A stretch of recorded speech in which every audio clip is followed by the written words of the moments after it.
Existe uma pergunta que raramente fazemos, mas ela pode ser mais importante do que nós imaginamos. A pergunta é essa: o que está moldando a minha alma? Nós prestamos atenção ao nosso corpo, à nossa profissão, à nossa imagem, ao que nós conquistamos, até mesmo ao que nós perdemos. Mas raramente observamos aquilo em que estamos nos tornando por dentro. E é justamente aí que acontece a transformação mais profunda das nossas vidas. Você já percebeu que duas pessoas podem ter o mesmo corpo humano e ainda assim parecer pertencer a mundos completamente diferentes? Uma transmite serenidade enquanto a outra transmite amargura. Uma parece irradiar compaixão e a outra ressentimento. Externamente, as duas são humanas, mas algo nelas parece completamente diferente. O místico alemão Jacob Böhme acreditava que isso acontece porque a alma vai adquirindo a forma daquilo que ama. Ou como ele escreveu, a alma pertence àquele a quem ela se dá. Essa frase é muito simples. Talvez ela tenha uma das reflexões mais profundas já feitas sobre a natureza humana. Por quê? Porque ela sugere algo bem inquietante. Que nós estamos sendo transformados o tempo inteiro, mesmo quando não percebemos. E quem foi esse Jacob Böhme? Jacob Böhme nasceu em 1575, numa pequena cidade da Alemanha. Ele não era professor, ele não era padre, e muito menos um filósofo profissional. Jacob era sapateiro, ou seja, um homem comum, mas profundamente atravessado por perguntas extraordinárias sobre Deus, sobre a origem do mal, sobre a liberdade, enfim, sobre a alma humana. Durante sua vida, Böhme relatou experiências espirituais intensas. Experiências essas que o levaram a enxergar o mundo como uma realidade profundamente simbólica. Para ele, tudo refletia algo maior: a natureza, a luz, a escuridão, os conflitos humanos. Para ele, tudo revelava aspectos de uma realidade espiritual mais profunda. E foi tentando compreender essa realidade que ele escreveu algumas das obras mais fascinantes da tradição mística ocidental. Só que hoje nós não vamos falar sobre toda a sua filosofia. Vamos nos concentrar em uma única ideia, que talvez seja a mais importante. É a ideia de que a alma se torna semelhante àquilo que ela ama. Existe algo que intrigava profundamente Böhme. Ele pensava: se a alma nasce de Deus, por que ela pode se afastar dele? Se nós fomos criados para a luz, por que tantas vezes escolhemos a escuridão? Se o ser humano possui uma origem divina, por que é capaz de produzir tanta beleza e ao mesmo tempo tanta destruição? A resposta de Böhme começa pela liberdade. Para ele, a alma não é uma máquina existencial, não é um mecanismo programado. Ela possui vontade própria. A alma pode escolher, amar, rejeitar, pode aproximar-se e também é livre para afastar-se.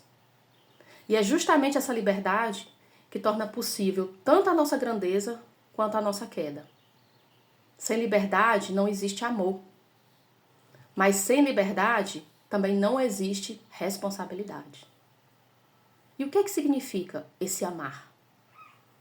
Quando ouvimos a palavra amor, geralmente nós pensamos em emoções, em sentimentos, em relacionamentos. Mas Böhme, ele fala de algo muito mais profundo.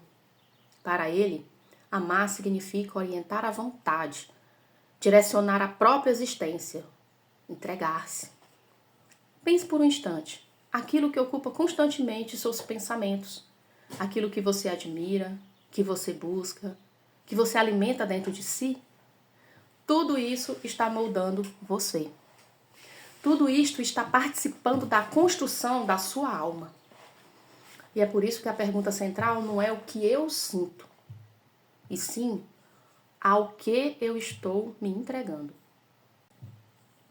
Imagine uma planta.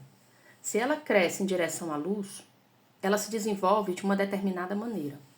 Se cresce privada da luz, torna-se diferente. A alma humana também cresce em direção a algo. Ninguém vive sem o centro. Ninguém vive sem um objeto de devoção. Às vezes esse objeto é Deus, só que às vezes não. Às vezes é o poder. Outras vezes é o dinheiro, a aprovação dos outros e até mesmo o próprio ego. Aquilo que ocupa o centro da nossa vida acaba moldando quem nos tornamos. Por isso Boehme afirma: a alma pertence àquilo a que se entrega. Aqui nós encontramos uma das ideias mais provocativas da sua obra. Boehme diz que diferentes imagens podem surgir dentro da alma. Pode surgir a imagem divina, a imagem animal, a imagem demoníaca. Só que nós não estamos falando de aparência. Estamos falando de estados interiores. A imagem divina, ela surge quando a vontade se orienta para o amor, para a verdade e para a unidade. Já a imagem animal surge quando a vida passa a ser governada apenas pelos instintos da gente, pela satisfação, pela necessidade de dominar, pelo egoísmo também e pelo desejo de possuir. A pessoa continua humana por fora, mas interiormente passa a viver apenas para si mesma. É quando vem a pergunta: que imagem está crescendo dentro de mim? Vivemos em uma cultura fascinada pelo exterior, pela aparência, pela produtividade, o desempenho, pelo reconhecimento. Mas Boehme insiste em algo que o mundo moderno quase esqueceu. Ele insiste que existe um homem interior, que existe uma dimensão invisível da existência. Um centro silencioso onde as nossas escolhas são formadas e onde os nossos objetivos são cultivados, onde a nossa vontade se orienta. E esse centro invisível acaba se tornando o coração de toda a vida exterior. Tudo começa ali. Talvez uma das ideias mais interessantes de Boehme seja a sua compreensão da fé. Para ele, a fé não é apenas acreditar. A fé é uma força viva, uma direção para a alma. Todos nós temos fé em alguma coisa, mesmo aqueles que não se consideram religiosos. Porque a questão não é se nós temos fé. A questão é no que nós temos fé. Nós temos fé no medo, no controle, na aprovação dos outros? Nós temos fé no poder? Ou será que é na verdade e no amor? Aquilo em quem confiamos, meus queridos, molda a nossa maneira de viver. E nossa maneira de viver molda aquilo que nos tornamos. Só que existe um perigo invisível nessa história toda.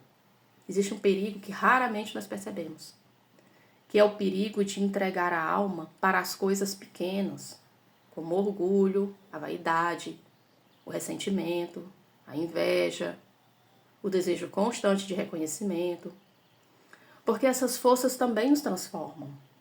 Pode ser que seja lentamente, mas nos transforma. A alma nunca permanece imóvel. Ela está sempre se tornando alguma coisa. Para Boehme, a alma nunca é algo pronto. Existe um processo de construção, uma transformação contínua. A cada pensamento, a cada escolha, a cada amor, a cada entrega, nós nos transformamos e nos moldamos ao que nós escolhemos. Então, não se pergunte quem você é.